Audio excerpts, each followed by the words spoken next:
asị na ndidi bụ ọgwụ ụwa maka ọchụ n'ike nọ na n'ikenu na ndidi bụ ọgwụ mmeri ndidi bụ ike meriri ọnwụnwa. It is better to be late than to be delayed. Ọ ka mma na ijelu n'azụ oge kama ị ga-abụ onye nwụrụ anwụ. N'ọya bụ ndụmọdụ Obereagu na Austria nwa Egbuoma ji wee bịanụ mkpa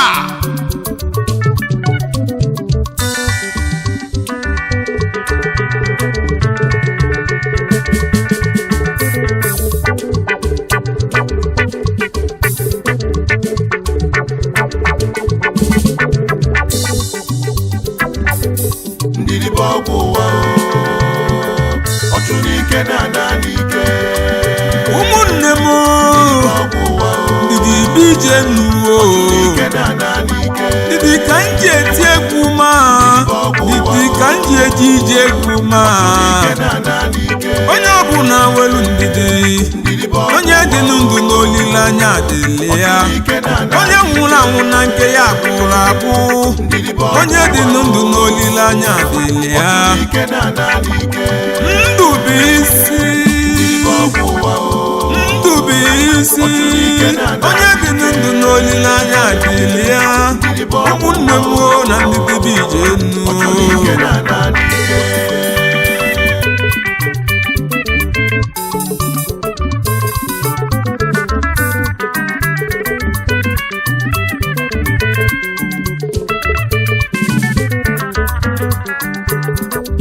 ụmụnne m ụmụnna m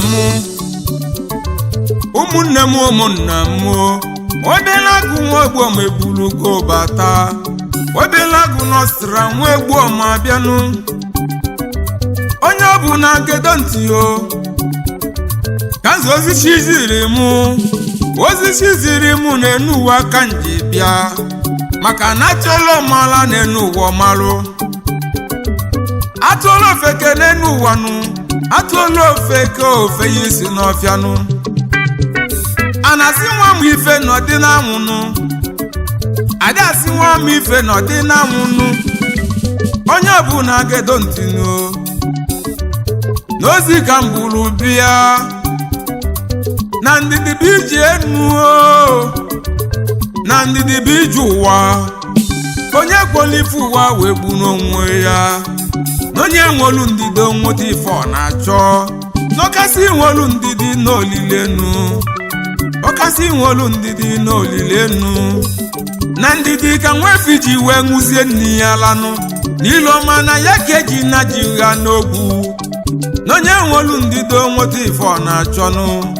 maka emenanụ na ibe gị mere udo kpọmisi abụrụ John ka njụde gị isi gị na John bụ ofu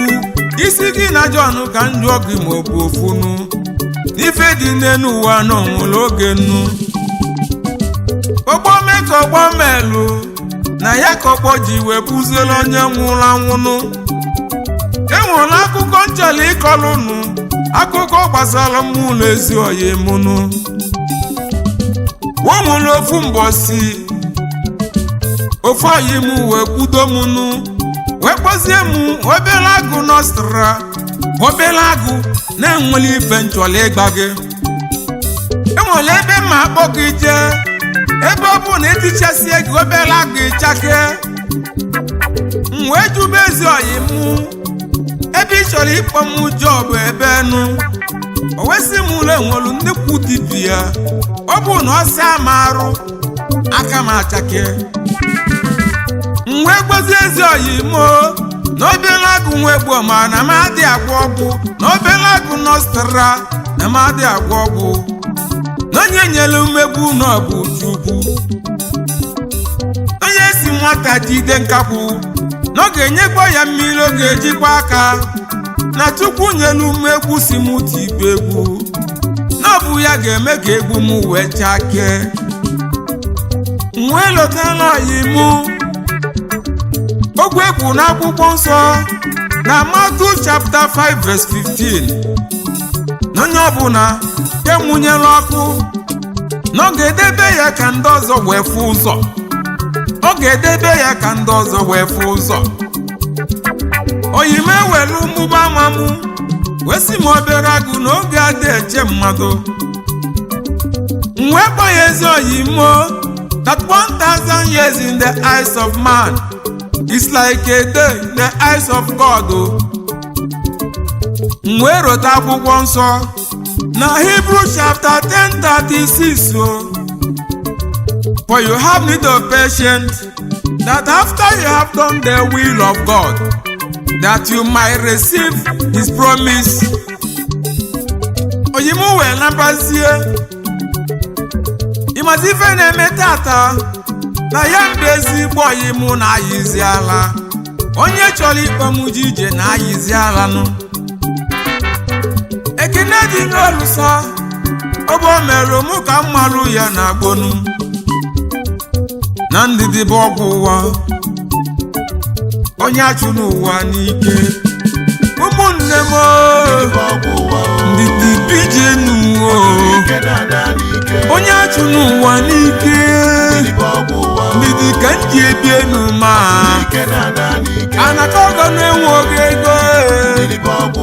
uwelu ndidi ga-enwe ego nụ anaka ọgọ na-alụgwụ nọ welu ndidi ga-alụ nọ nụ anaka ọgọ na-amụrụ nwa uwelu ndidi ga-amụ nwa mkpa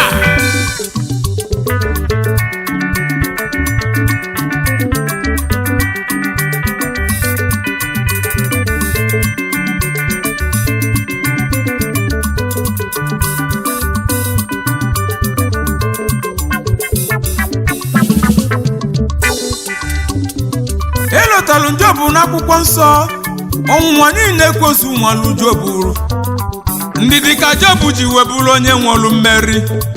ndidi bụ ike Jobu ji wee meri ọnwụnwa kedu maka Abraham ọ nọ n'ọtụtụ ọrụ mana ọ mụrụ nwanụ mana o nwelu ndidi Chukwu mesịrị nye ya nwanụ wee jezi nye ya wee nye ya nwa ka nwa ụmụnne m na ndidi bụ ọgwụ ụwa ndidi bụ ike ji emelụ ọnwụnwa ndidi bụ ike ji emelụ ọnwụnwa ụmụnne m na ndidi bụ ije nunu ịma na ọnwụnwa dị egbu nwoke ọnwụnwa na-eme nwoke ka nwoke si ike ife ọnwụnwa na-eme nwoke bụ ka nwoke si ike ụmụnne m na ọnwụnwa dị egbu nwoke chacha onye ọbụla nwelu ndidi onye nwelu ndidi nweta ife ọ na-achọnụ onye nwelu ndidi nweta ife ọ na-achọ ụmụnne m na ndidi bụ ije nunu ịma na enwere ofu ụbọchị nne ya Lagos ụgbọ nsọ n'ọbụ ụgbọ dịsi o welu ka anyị na-aganụ anyị ejegidenu wee pụtazie na Asaba wee pụta Asaba ọ bụrụ na gosulu adịgonu mana ụgbọ anyị ji ejenu ụgbọ Edison bụ Egbuoma driver anyị wee lezi anya n'elu ụwa wee tinye one way ebe na-aga aga o tinye one way ebe na-aga aga anyị wee gafee lusizi enu ofu mmadụ ọzọ wee tinye isinu ozugbo o tinye lusi ndị road safety nwụrụ ya bụrụ moto discharge passenger ya nụ ọgbọ melụ ya ka ọkpọ ji wee buziela onye nwụrụ anwụ kpọbụ isi akpụrụ John ka Ndidi ego isi gị na John n'okofe ife iwe fụzienụ na Ndidi bụ ọgwụ ụwa maka na akara aka na ọdịzi iche n'iche n'ụwa akara aka na n'ụwa na ọdị n'iche n'iche iwe fụzienụ na Ndidi bụ ọgwụ ụwa overtaking is allowed but you must hold before you overtake na Ndidi bụ ọgwụ ụwa nọchụ n'ike na ana n'ike na-awụ gbomgbomgbom ka Ndidi gị nwanne m ebe ka igbe jee ka Ndidi gị nwanne m ebe ka igbe jee gbanụ gbujie ji emesiekwa n'owuru ana wee chọpụ ya nụ emesiekwa n'owuru ana wee chọpụ ya nụ ebe ịma na ịkụ gbamgbanụ n'elu ụwa nụ na ịkụ gbamgbanụ gbujie ji ị ga-emesi owuru ana wee chọpụ ya nụ kedu isi gbalụ ị na-akụzi nụ ị na-akụ mgbanụ ebe ka igbe jee ị na-akụ mgbanụ ebe ka igbe jee ị na-awụ ugbo mgbomgbo ebe ka igbe jee na-awụ ugbo mgbomgbo ebe ka igbe jee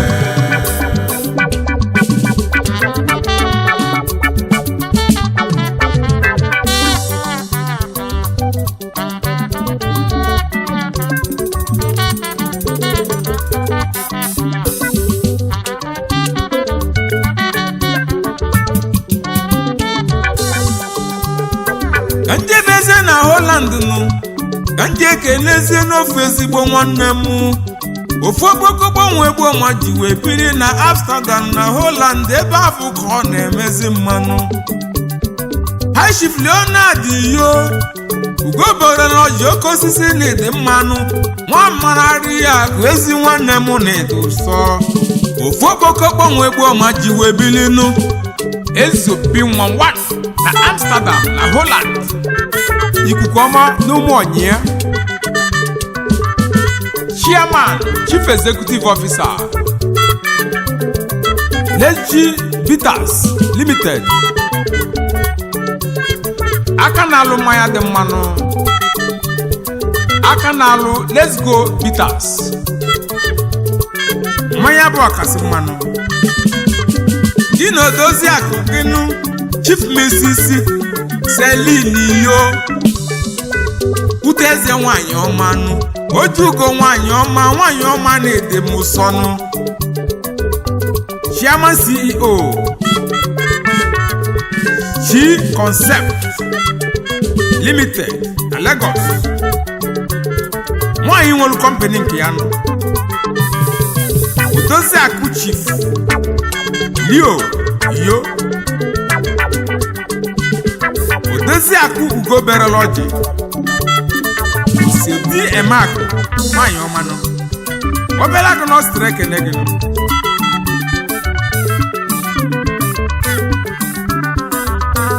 Leonard yo ogboko nwa na-ede m ụsọnụ aka na-alụ mmanya ịbụ ọkasị akasị ni Let's Go Bitters Let's Go Bitters ọkasị mma dị na mmanya ọkasị mma dị na mmanya Let's Go Bitters ọkasị mma dị na mmanya onye afọ na-egbu ni mgbu ohe Let's Go Bitters dọba Let's Go Bitters mmanya bụ na onye ṅụsịa Let's Go Bitters akpara anyị na-agbatịsịa Let's Go Bitters Let's Go Bitters dọba Let's Go Bitters Let's Go Bitters Let's Go Bitters mmanya bụ ọkasị akasị mma dị na mmanya. mmanya eji nwa aṅụle nnu Let's go bitter. mmanya eji nwe mkpori ndụ let's go bitter